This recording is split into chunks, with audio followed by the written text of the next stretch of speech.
Hello दोस्तों, welcome back to the channel. मैं हूं आप सभी का मेंटोर चंदन कुमार। और आज हम बात करने वाले हैं उन टॉप 10 कॉमन मिस्टेक्स के बारे में जो हर गवर्नमेंट जॉब एस्पिरेंट प्रिपरेशन के दौरान करता है। ठीक है। देखो भाई, सिलेबस सबके पास सेम होता है, बुक्स भी सेम होती है, लेकिन डिफरेंस आता है अप्रोच में। ठीक है। और वही डिसाइड करता है कि सिलेक्शन होगा या नहीं होगा। ठीक है। अगर आप भी एसएससी, आप भी यदि एसएससी, ठीक है, बैंकिंग या फिर रेलवे की प्रिपरेशन करते हैं तो ये वीडियो एंड तक जरूर देखना, क्योंकि अगर आपने ये 10 मिस्टेक सुधार ली तो नेक्स्ट अटेम्प्ट में सिलेक्शन पक्का है आप लोगों का। ठीक है। तो चलो दोस्तों, बिना टाइम वेस्ट किए स्टार्ट करते हैं टॉप 10 मिस्टेक्स जो हर एस्पिरेंट्स करता है प्रिपरेशन के टाइम पे। ठीक है। तो चलिए स्टार्ट करते हैं। 10 कॉमन मिस्टेक्स, कौन कौन सा मिस्टेक है, ठीक है, जो आपको क्या करना है, अवॉइड करना है। कौन कौन सा मिस्टेक है जो अवॉइड करना है ड्यूरिंग प्रिपरेशन। ठीक है। चलिए, फर्स्ट मिस्टेक है नो फिक्स्ड रूटीन। आजकल बच्चे क्या करते हैं, टाइम टेबल नहीं बनाते हैं। जब मन करता है तब कुछ भी पढ़ना स्टार्ट कर देते हैं। ठीक है। बिना टाइम टेबल के पढ़ना। ठीक है। बिना मैप का ट्रेवल करने जैसा है। ठीक है। सपोज आप कहीं जा रहे हैं, ठीक है, आपका रास्ता पता ही नहीं है उस जगह का, तो आप क्या करते हैं, मैप का सहारा लेते हैं। उसी तरह आपको पढ़ाई के लिए आपको एक प्रॉपर टाइम टेबल बनाना पड़ेगा। ठीक है। एक्सपीरियंस सोच लेते हैं, जब मन करे तब पढ़ लेंगे। ऐसा नहीं है, एक प्रॉपर आप टाइम टेबल बनाइए जिसमें मैथ्स का टाइम फिक्स रखिए। उसी तरह जीके का टाइमिंग फिक्स रखिए। ठीक है। पर ये अप्रोच कंसिस्टेंसी को खत्म कर देती है। ठीक है। मतलब जब मन करेगा तब आप पढ़ेंगे तो ये कंसिस्टेंट आप उसमें रह ही नहीं पाइएगा। ठीक है। इसका सॉल्यूशन एक ही सॉल्यूशन है, एक रियलिस्टिक डेली रूटीन बनाओ। ठीक है। और उससे डिसिप्लिन के साथ फॉलो करो। ठीक है। एक लाइन आपको रिमेंबर रखना है कि रूटीन ही सक्सेस का बैकबोन है। ये लाइन आप जहां भी पढ़ाई करते हैं, ठीक है, वहां पे कोशिश कीजिए, ये लाइन लिख लीजिए एक पेज में और वहां पे पेस्ट कर दीजिए। ठीक है। नेक्स्ट नेक्स्ट कॉमन मिस्टेक क्या है, इग्नोरिंग बेसिक्स। आजकल बच्चे क्या करते हैं, हार्ड क्वेश्चन के पीछे भागते हैं, जबकि एग्जाम में सीजीएल में 25 मैथ्स के क्वेश्चन पूछे जाते हैं, जिसमें से 10 क्वेश्चन बेसिक्स, 10 टू 15 क्वेश्चन ये बेसिक मैथ, बेसिक जिसका बहुत अच्छा है वो भी सॉल्व कर सकता है। ठीक है। तो इग्नोर बेसिक्स को कभी भी इग्नोर नहीं करना है, फाउंडेशन वीक रखना। ठीक है। आजकल के बच्चे हार्ड क्वेश्चन के पीछे भागने लगे हैं, स्टूडेंट डायरेक्ट टफ क्वेश्चन पे जंप कर जाते हैं। यही सबसे बड़ा प्रॉब्लम है, बिना कॉन्सेप्ट समझे। सबसे पहले आप परसेंटेज को समझिए। ठीक है। परसेंटेज को बहुत अच्छे से पहले समझिए। उसके बाद परसेंटेज को समझने के बाद आप क्या कीजिएगा, टीचर का जो प्रैक्टिस सीट है उसको आप सॉल्व कीजिएगा। उसके बाद आप टीयर 2 के क्वेश्चन सॉल्व कर सकते हैं। ठीक है। फाउंडेशन वीक होती है तो बिल्डिंग कभी स्ट्रांग नहीं होता बनती। ठीक है। वही है, किसी का जब घर बनता है तो फाउंडेशन ही सबसे स्ट्रांग बनाया जाता है। इसका एक ही सॉल्यूशन है। क्या सॉल्यूशन है, पहले बेसिक्स को अच्छे से क्लियर करो। ठीक है। यदि जीके पढ़ रहे हैं तो एनसीईआरटी को फॉलो कीजिए। ठीक है। कुछ फंडामेंटल बुक्स जो है, ठीक है, और कॉन्सेप्ट क्लैरिटी पे फोकस करो। ठीक है। एक लाइन इसमें आपको रिमेंबर रखना है, शॉर्टकट से सिलेक्शन नहीं होता है, कभी भी शॉर्टकट के पीछे भागने से सिलेक्शन नहीं होगा, स्ट्रांग बेस से सिलेक्शन मिलता है। ठीक है। चलिए नेक्स्ट मिस्टेक देखते हैं। नेक्स्ट मिस्टेक है ओवरलोडिंग सिलेबस, सब कुछ एक साथ पढ़ना। बहुत बच्चे क्या करते हैं, मैथ्स में टोटल 4 सेक्शन पूछा जाता है, मैथ्स पूछा जाता है, रीजनिंग पूछा जाता है, इंग्लिश पूछा जाता है और जीके पूछा जाता है। ठीक है। जीके जीएस पूछा जाता है। सब बहुत बच्चे क्या करते हैं, चारों सब्जेक्ट पकड़ के चलते हैं, जबकि चारों सब्जेक्ट आपको स्टार्टिंग में नहीं करना है। रीजनिंग तो बहुत छोटा है, रीजनिंग आप कभी भी, रीजनिंग मैक्सिमम 2 मंथ में आप कंप्लीट कर सकते हैं। ठीक है। स्टूडेंट डायरेक्ट टफ क्वेश्चन पे जंप करते हैं, बिना कॉन्सेप्ट समझे, बिना क्वेश्चन समझे। बहुत बच्चे क्या होते हैं, डायरेक्ट टफ क्वेश्चन में चले जाते हैं, टीयर 2 के क्वेश्चन सॉल्व करने लगते हैं। ठीक है। वहां से क्या होता है, वो डिमोटिवेट होकर के फिर स्किप कर देते हैं बीच में। फाउंडेशन वीक होती है तो बिल्डिंग कभी स्ट्रांग नहीं होती। वही है, अभी बताएं। इसका सॉल्यूशन एक ही है, पहले बेसिक्स क्लियर करो। ठीक है। ये वही है। नेक्स्ट पॉइंट अब चलते हैं, स्किपिंग रिवीजन। रिवीजन को स्किप कर देते हैं, रिपीट नहीं करना है। मतलब बहुत बच्चे क्या करते हैं, रिवीजन करते ही नहीं है। जैसे कि क्या है कि सपोज आप मंडे टू फ्राइडे कोई चैप्टर पढ़े हैं, ठीक है, मंडे टू फ्राइडे किसी चैप्टर को पढ़े हैं, ठीक है, उसको आपको सैटरडे एंड संडे रिवीजन करना है। ये बच्चे क्या करते हैं, सैटरडे और संडे रिवीजन नहीं करते हैं। ठीक है। रिवीजन के बिना नॉलेज शॉर्ट टर्म मेमोरी में छुप जाता है। बिना रिवीजन का आपका नॉलेज वो भूलने के जैसा हो जाता है। ठीक है। इसका एक ही सॉल्यूशन है, 7-3-1, ये रूल को फॉलो करो। ठीक है। फॉलो करो और शॉर्ट नोट्स बनाओ। ठीक है।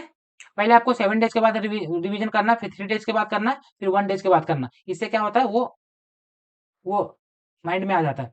एक ही लाइन इसमें रिमेंबर रखना है, जो रिवाइज करता है वही एग्जाम में साइन करता है। ठीक है। नेक्स्ट पॉइंट पे चलते हैं। No mock test. आजकल बच्चे क्या करते हैं, मॉक टेस्ट देते ही नहीं है, प्रैक्टिस नहीं करते हैं। जो टीचर पढ़ाया बस उसी को एक दो बार रिवाइज कर लेते, बस हो जाता है। लेकिन यदि आप अच्छे से प्रैक्टिस नहीं कीजिएगा, ठीक है, तो आप मैथ्स में, स्पेशली मैथ्स में आप अच्छा स्कोर नहीं कर सकते हैं। प्रैक्टिस के बिना एग्जाम प्रेशर और टाइम मैनेजमेंट समझना मुश्किल है। बिना मॉक टेस्ट का आप टाइम मैनेजमेंट समझ ही नहीं सकते हैं। मॉक टेस्ट आपके कॉन्फिडेंस और स्पीड दोनों बढ़ाते हैं। ठीक है, मॉक टेस्ट जब दीजिएगा तो आपके अंदर कॉन्फिडेंस भी बिल्ड करेगा, और स्पीड स्पीड प्लस एक्यूरेसी दोनों पे ये काम करता है। ठीक है, आप इसमें देख सकते हैं कि कैसे आप कौन से क्वेश्चन में आप कितना टाइम दिए वो भी देख सकते हैं। इसका एक ही सॉल्यूशन है, हर संडे एक मॉक टेस्ट दो और एरर नोटबुक मेंटेन करो। ठीक है, लाइन टू रिमेंबर, एक ही लाइन इसमें याद रखना है, प्रैक्टिस से ही परफेक्शन आता है। ठीक है, नेक्स्ट पॉइंट पे चलते हैं। इग्नोरिंग पीवाईक्यूज, प्रीवियस ईयर कोई पेपर्स नहीं देखना। ठीक है, मतलब क्या है, आजकल बच्चे जो भी प्रिपरेशन करते हैं वो पीवाईक्यू, बहुत बच्चे ऐसे हैं जो प्रीवियस ईयर क्वेश्चन को नहीं देखते हैं, डायरेक्ट न्यू क्वेश्चन बनना सॉल्व करना स्टार्ट करते हैं। जबकि आपको अभी सबसे पहले क्या करना है, लास्ट 3 से 4 ईयर का जितने भी क्वेश्चन है, ठीक है, सबको सबसे पहले सॉल्व करना, फिर आपको न्यू क्वेश्चन पे जाना है। ठीक है, पीवाईक्यूज टॉपर्स का सीक्रेट वेपन होता है। ठीक है, जितने भी टॉपर्स जो है, जितने भी यूट्यूब में बहुत सारे टॉपर्स का इंटरव्यू पड़ा हुआ है, आप उन लोग का इंटरव्यू देखिएगा, वो लोग सब बताते हैं कि लास्ट लास्ट 3 to 4 ईयर्स का वो पीवाईक्यू पूरा सॉल्व किए हुए रहता है।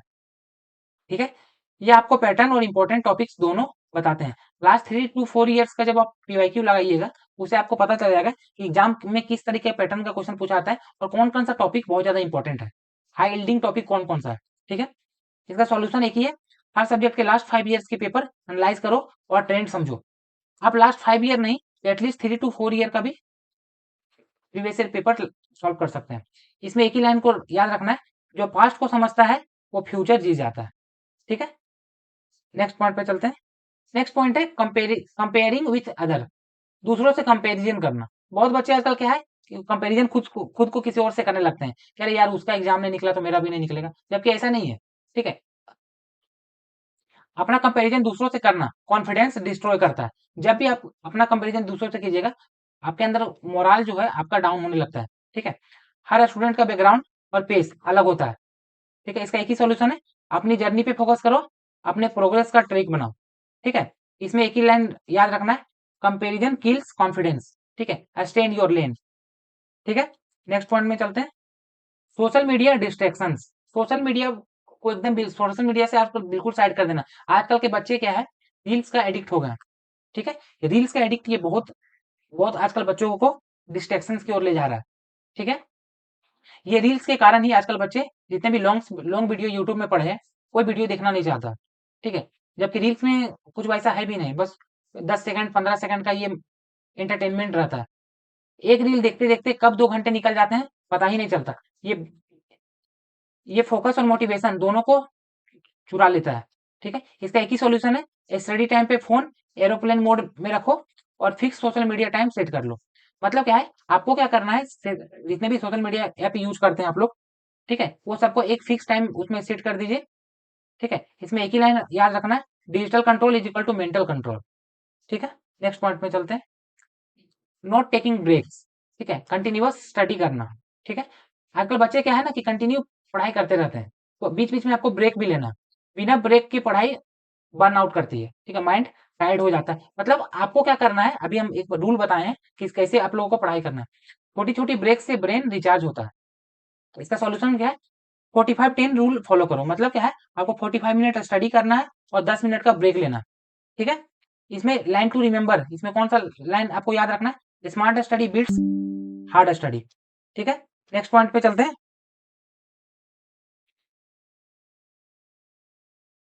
नेक्स्ट पॉइंट पे चलते हैं। नेक्स्ट पॉइंट है गिविंग अप टू अर्ली, जल्दी हार मान जाना।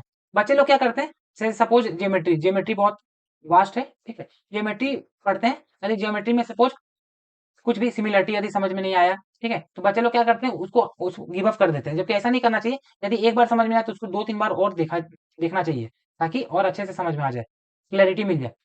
पहला अटेम्प्ट में रिजल्ट यदि ना आने लगे पर लोग डिमोटिवेट हो जाते हैं और गिव अप कर देते हैं। मतलब कि यदि पहली बार में कोई रिजल्ट नहीं बना है, तो कोशिश करना है कि अपने वीकनेस को वहां से पहचानना है कि क्या वीकनेस है मेरा, उसके आगे बढ़ना है।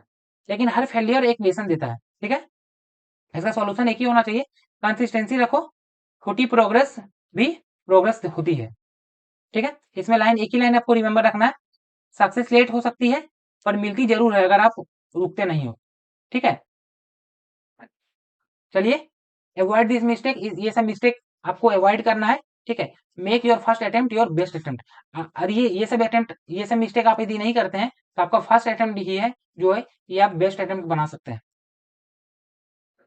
ठीक है, लर्न स्मार्ट, स्मार्ट तरीके से सीखिए, स्टे कंसिस्टेंट, हमेशा कंसिस्टेंट रहिए, बिलीव इन योरसेल्फ, हमेशा खुद पे बिलीव बिलीव कीजिए।